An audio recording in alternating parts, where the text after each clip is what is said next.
Welcome to my top 10 Nintendo attractions I'd like to see in a real-life Nintendo land. I say top 10, but what I really mean is top 20. The first 10 are in another video, so be sure to check that out first before you tuck into this one. And when you've done that, come back here to enjoy the final countdown. As I mentioned in my first video, Nintendo has plans to appear in Universal Studios. So basically this is a list of what I'd like to see. Enjoy! Number 10. Octopus. Inspired by the Game & Watch game, a giant retro-looking octopus swings around at high speeds. I think aesthetically this had loads of potential. It could look like you're in a massive dome underwater, of course, and your carts could be treasure chests that the octopus is frantically spinning around. Lining the walls could be Mr. Game & Watch characters, moving about in their traditional fashion. Number 9. Metroid Blast. Heavily inspired by the Buzz Lightyear attraction at Disney, or the Men in Black one at Universal, where you sit in a car and are armed with a little gun. The objective is to shoot as many targets as you can as you move around the course. Obviously, being Metroid inspired, you'd be aiming at Metroid, Space Pirates, Kraid, the Mother Brain, and of course, Ridley. I guess the idea here is that you're a bounty hunter assisting Samus on her mission to save the world. Complete with super cool music, this would melt the heart of any Metroid fan. Number 8. Clocktown Drop. Here's Nintendo Land's Drop Ride. If you've been to Disney, think Tower of Terror. You enter the clock tower and taken to an elevator. At the top the door opens and you come face to face with the moon. All of a sudden you drop, as if you were travelling back in time. Obviously you are pulled straight back up, but this motion is to represent that time travel sequence, accompanied with some eerie music, and you've got a pretty epic ride. Number 7. Escape the Bulb. If you've been to Disneyland Paris, think the Ratatouille ride, and I don't really have to say much more. Basically, it's a simulator ride combined with a coaster. Might sound a little hard to imagine, but trust me, it works a treat. Picture yourself in a car, which is actually a piece of treasure, such as a can or a boot that the Pikmin are carrying around. You are scampering around the ground and all of a sudden a bulb attacks, and you make a mad dash. Every now and then the cart would spin round and you'd see the bulb right behind you. Terrifying. Number 6. Decays Minecart ride. Predictable? Yeah. Awesome? Obviously. I don't think a Nintendo theme park would be complete without a DK minecart attraction. Think Disney's Thunder Mountain or the Indiana Jones ride. And if you were to whack in the awesome soundtrack from Tropical Freeze, you've got a guaranteed crowd pleaser.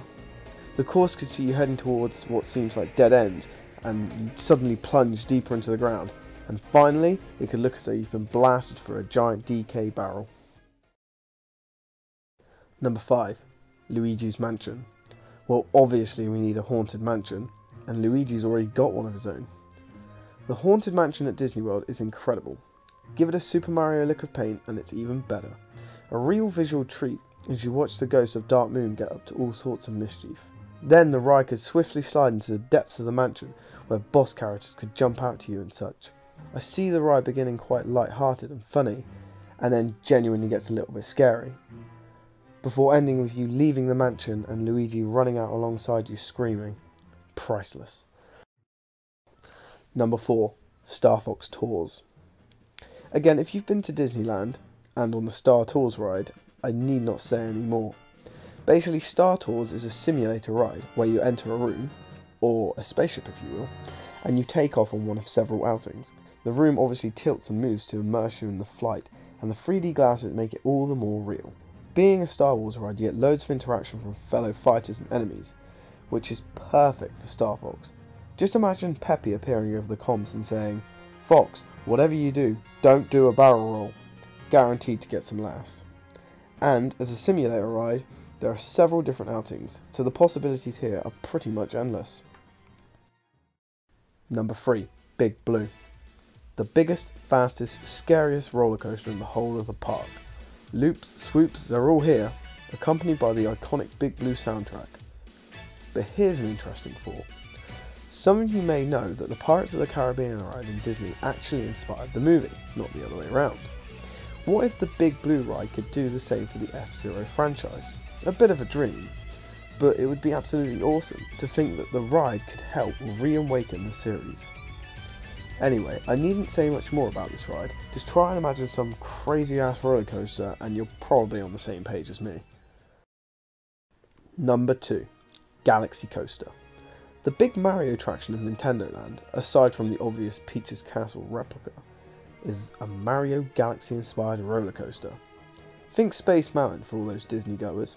The roller coaster takes place indoors in a pitch black room. Alongside the roller coaster are illuminated planets to really give you that feeling that you're blasting through space. To begin with, the ride would be quite casual, cruising around familiar planets from the games. Then all of a sudden it would burst into a super fast tour around the more challenging locations, before launching you into Bowser's Fort. A quick swoop round there, before safely landing into the Comet Observatory. This truly would be a treat for the eyes, and if you got some of that orchestral music involved, you're guaranteed to come away smiling. Number 1. Flight of the Loftwing. Heavily inspired by one of my favourite rides from Universal, and that is the main Harry Potter ride.